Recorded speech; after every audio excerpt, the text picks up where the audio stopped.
Ford just announced a project called Eyes Off Driving, and the name isn't a marketing exaggeration. It's a literal description of the technical milestone they're claiming to be working toward. Not eyes on the road, but relaxed. Not hands off the wheel, but watch carefully. Eyes off. The company is also introducing something it's calling Vehicle Brain, an AI-powered system meant to sit underneath a whole range of future capabilities. And together, these announcements represent one of the more aggressive public commitments any major legacy automaker has made toward full autonomous driving in a while. So what's actually being promised here, and how does it stack up against everything that's come before it in this space? Let's start with the terminology, because the self-driving industry has spent years being deliberately vague about exactly how autonomous a system really is. And that vagueness has caused real confusion, and in some cases real safety problems, among drivers who assumed a system could do more than it actually could. The industry uses a scale from level 0, no automation at all, up to level 5, full autonomy in every condition with no human input required ever. Most of what's currently on the road, including advanced driver assistance systems from multiple manufacturers, sits around level 2, which technically still requires the driver to stay attentive and ready to take over instantly.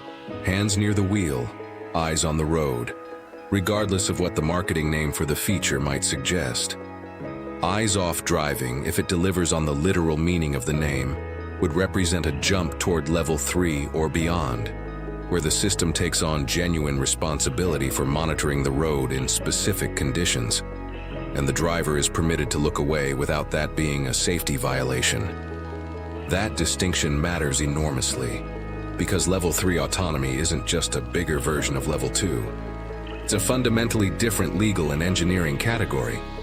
At level 2, if something goes wrong, the driver was supposed to be watching and is generally considered responsible. At level 3 and above, the manufacturer is taking on meaningful responsibility for what the car does during the period the system is actively driving, which is exactly why very few companies have been willing to commit publicly to that threshold. It's not just a harder engineering problem, though it absolutely is that too. It's a liability commitment that most automakers have been reluctant to make explicit, preferring instead to keep their language carefully vague around terms like hands-free, that sound impressive without technically crossing into that higher responsibility tier. This is where Vehicle Brain comes into the picture, because the name suggests something more architecturally significant than a single feature bolted onto an existing car. Based on how Ford has framed the announcement, this system is meant to function as a unified AI layer sitting underneath a range of capabilities, not just the driving system itself, but potentially voice interaction, predictive maintenance, and broader vehicle intelligence functions, all pulling from the same underlying model. That's a meaningfully different approach than treating autonomous driving as an isolated add-on feature, developed separately from everything else the car does. A unified system theoretically means the driving intelligence and the rest of the vehicle's software are working from the same data and the same understanding of context, rather than several disconnected systems that each have to be independently maintained and updated. Here's the skepticism worth building into this story from the start, because automotive history is genuinely littered with ambitious autonomy announcements that either got quietly walked back or took years longer than originally promised to actually reach consumers.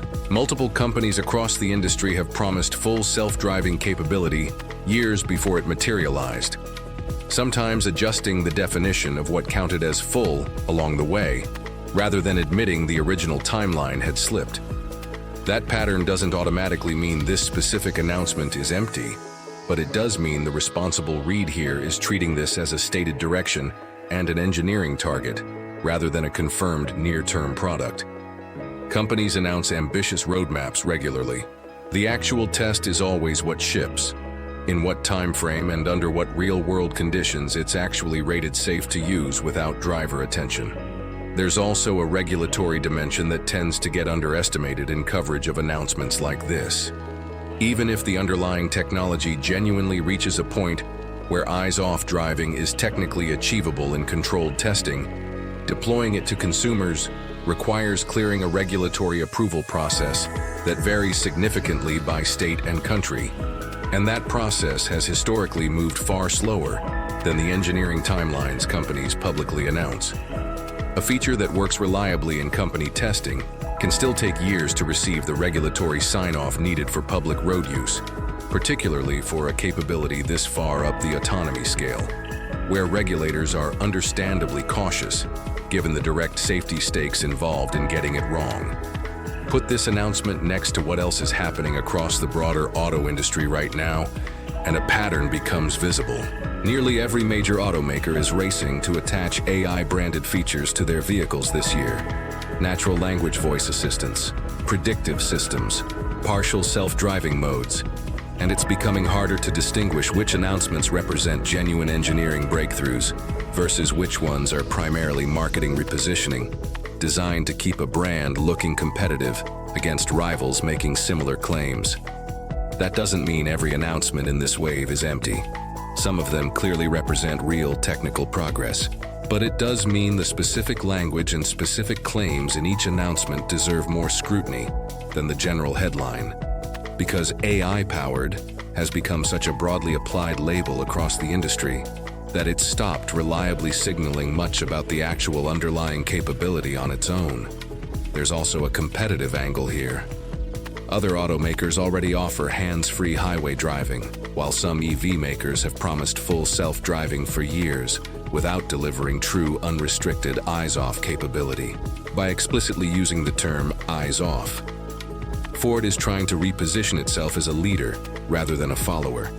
Whether that claim becomes a real advantage will depend entirely on execution. For most drivers, the biggest changes will likely arrive gradually. Before full eyes-off driving becomes reality, consumers are more likely to see smarter voice assistants, better predictive maintenance, and expanded hands-free highway zones.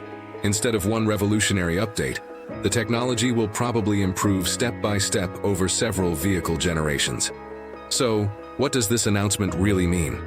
It's one of Ford's boldest public commitments to autonomous driving yet, backed by a unified vehicle brain platform that suggests serious engineering ambition. But whether true eyes-off driving reaches consumers on the promised timeline remains uncertain, and only real-world demonstrations, regulatory approval, and customer releases will prove whether Ford can deliver on its vision.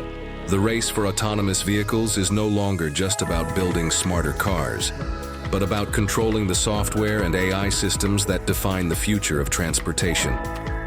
This announcement shows that the battle for automotive leadership is shifting from engines and hardware toward intelligence and innovation. If Ford succeeds, it could reshape how people think about driving itself, turning vehicles from simple machines into intelligent platforms. But if competitors move faster, this announcement could become another ambitious promise in the long history of autonomous driving. Ultimately, the winners of this race will not just be the companies that build better vehicles, but those that create the smartest and most trusted driving experiences. The next decade could determine which brands lead the future of mobility and which ones struggle to keep up.